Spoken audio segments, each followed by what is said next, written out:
my name is Ted Cross, and I'm a technical advisor with Novi Labs. Today I'll be presenting our paper, Quantifying the Diminishing Impact of Completions Over Time across the Bakken, Eagleford, and Permian using a multi-target machine learning model and SHAP values. I'd like to thank my co-authors Dill Niederhut, Alex Tsui, Kieran Sate, and John Chaplin for their contributions. Upsized completions have been responsible for a significant portion of the large increase in unconventional well productivity over the last decade.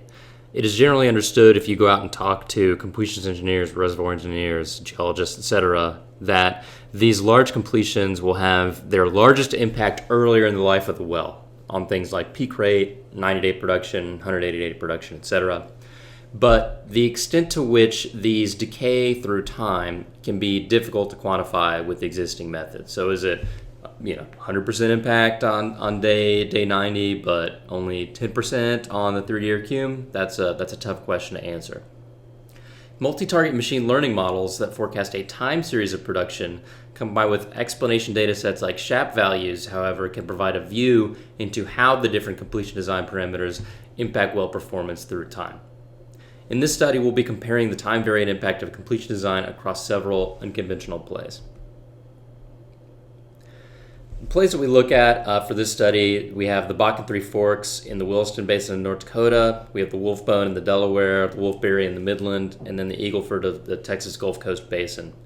For input variables, we had proppant and fluid volumes, and then we also had stage counts for the Bakken. That's the only place where it's available for a large enough number of wells in the public domain. We also have lateral length, spacing. We used drilling density, wells per section, timing, parent count distance, geology, interpreted subsurface grids. We did filter away standalone parent wells as well as wells with less than 200 pounds per foot proppant. That just really improves the model results and kind of unskews the data for these wells, which are really not representative of the design choices that are available to operators today. We did not include operator, latitude, longitude, county, or area. We wanted to maximize the signal from the geology and from the operator design, from the variables that operators can actually control. Clusters was not available publicly. Fluid type, generally that's of low quality in the public domain, and we try and avoid categorical variables if there is a nice discrete variable to use in its place. Something like total fluid volumes is a good way to approximate that. And then also we did not include post-drill operational data, again, because that's usually not available publicly. For model training, we trained an independent model in each basin. We used decision trees, a decision tree based approach, extremely random trees, which is similar to random forests. Basically it creates an ensemble model of decision trees that creates a robust model, avoids overfitting, and it does pretty well with the types of data that we have in oil and gas. Over on the right, we have a schematic, what a single one of those trees would look like.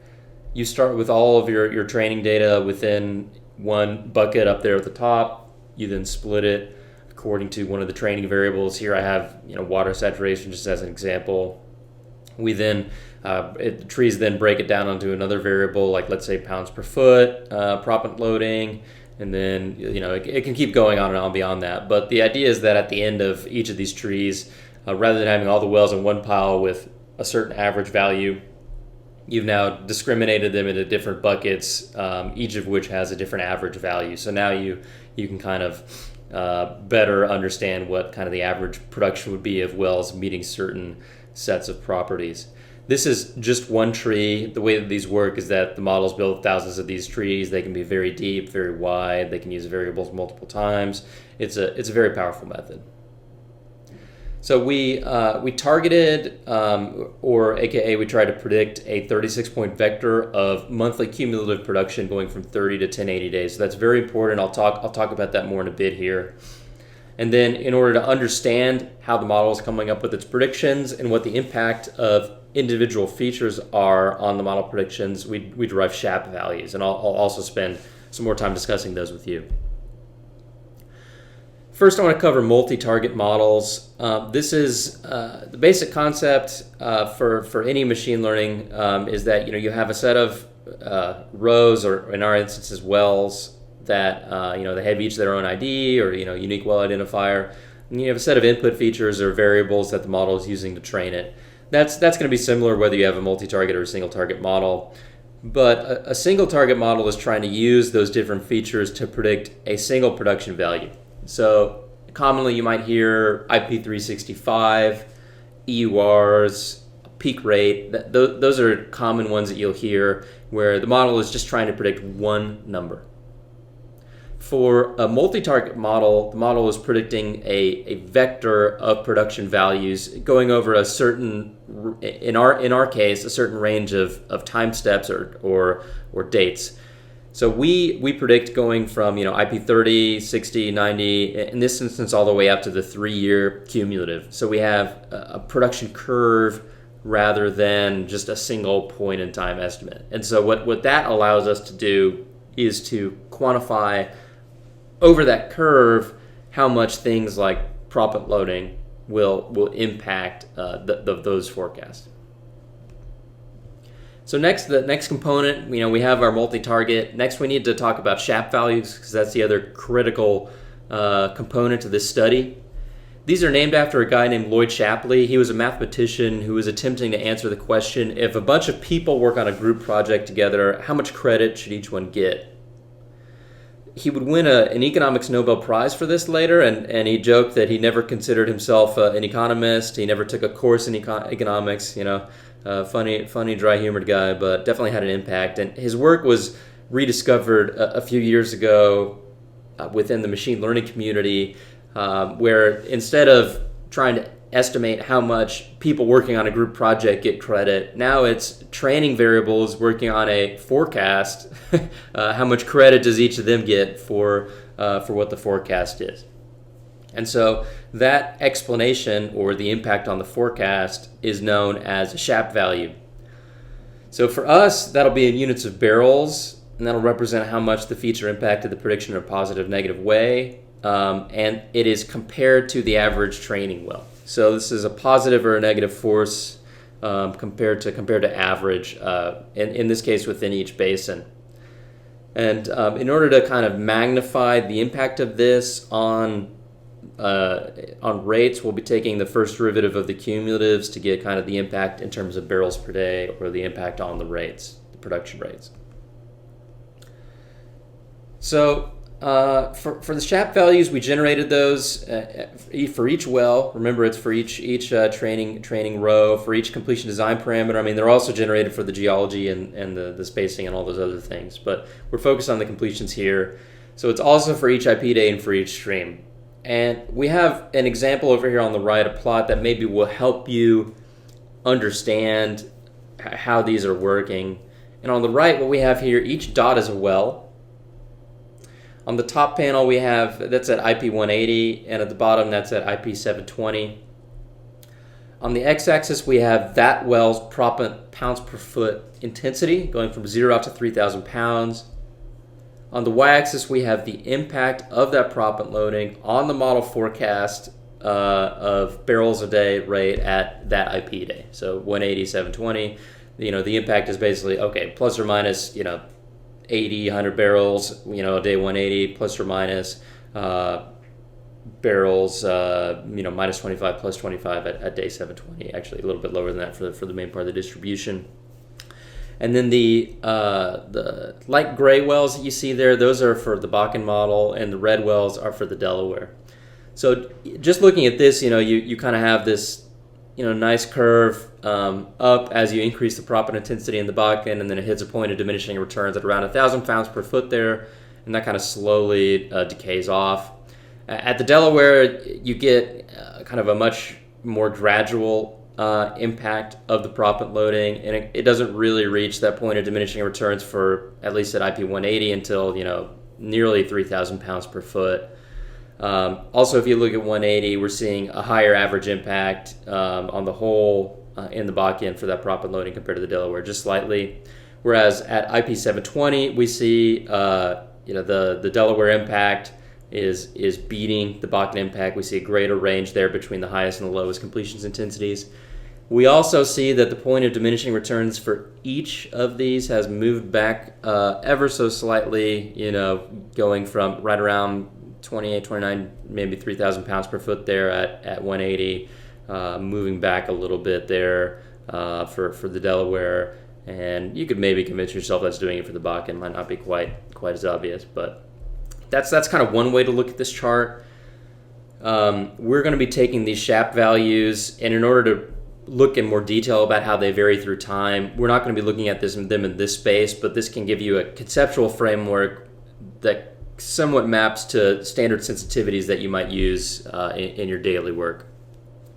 So for the rest of the talk, we're going to be looking at charts that basically look like this over here on the right, where now on the x-axis we have that IP day, on the y-axis we have that average SHAP value in terms of barrels per day.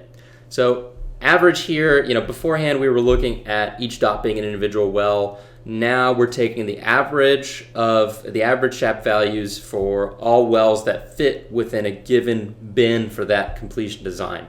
So in this case, for proppant per foot, we have going from 600, or less pounds per foot up to 2,700 pounds per foot there on that darkest line up there at the very top.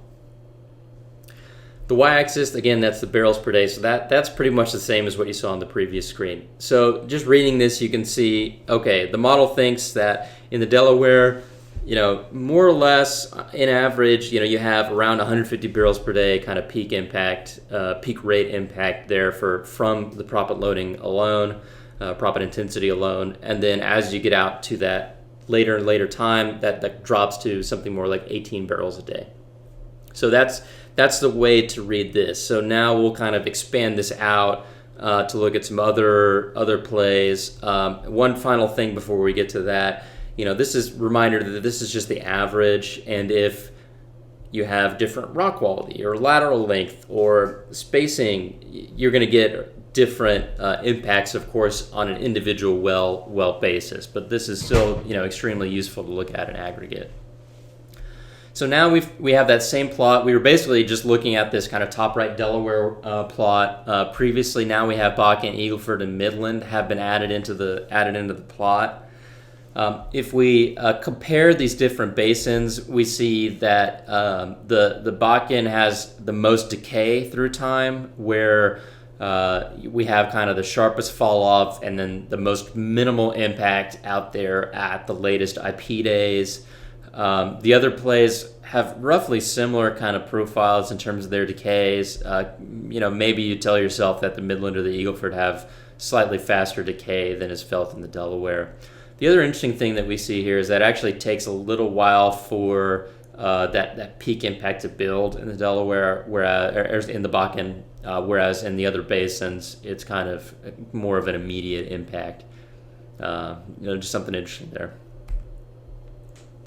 If we look at fluid intensity, so this is same plots that we were looking at before, except now the bins are done by the fluid, and these are by gallons per foot. And then the y-axis is going to be the impact of that fluid intensity on the model forecasts. Similar to what we saw beforehand, we have more decay in the Bakken. We have Midland and Eagle Ford maybe slightly more decay than in the Delaware. We do see, actually, interestingly, that the fluid intensity generally it has the biggest impact overall in the Delaware. But not a huge difference there. For most of the plays, we see that the fluid intensity has a slightly larger impact at those later rates compared to the proppant intensity. So, for instance, for the Bakken, it's 14 barrels a day fluid impact versus 6 for proppant. Eagle for 12 and 13, it's about the same. Midland 15.9, Delaware 21.18. So that was just a little interesting nugget there. And then if we kind of compare those on a side-to-side basis there, same y-axis, you can kind of see that difference there. We also see that even IP 1080 aside, if you were to just kind of compare the area under the curve, kind of even out at some earlier times, we'd see a larger impact there on the fluid loading. Why that's the case? Generally, proppant is thought to uplift production by preventing fracture closure and enhancing fracture permeability. Fluid's mechanism for uplifting the production, it generates the hydraulic fractures or reactivates natural fractures, builds fracture length, increases fracture complexity, and it transports proppant into the fractures. It may be the case that the fracture permeability that is gained by the proppant intensity is less important at later times, and it could be that at later times in the well's life, the kind of limitation on the production rate is either the size or complexity of the fracture network or the matrix permeability. This is me, just waving my arms here, but I think that may be what's driving this behavior that we're seeing in the SHAP values. So if you remember back to the beginning of the presentation, of course, we only have stage spacing for sufficient wells in the Bakken, so we don't have this design parameter included in our models for other wells. But very interestingly, if you're looking over here on the right, again, we have kind of those longest stages down there, shortest stages up there at the top there in the darkest colors. Our overall magnitude is lower than what we see in terms of impact compared to the other design parameters. But the decay of the impact is most severely seen here compared to the other plays, where essentially you're at right around zero impact on production by day 720 or so, which is super interesting.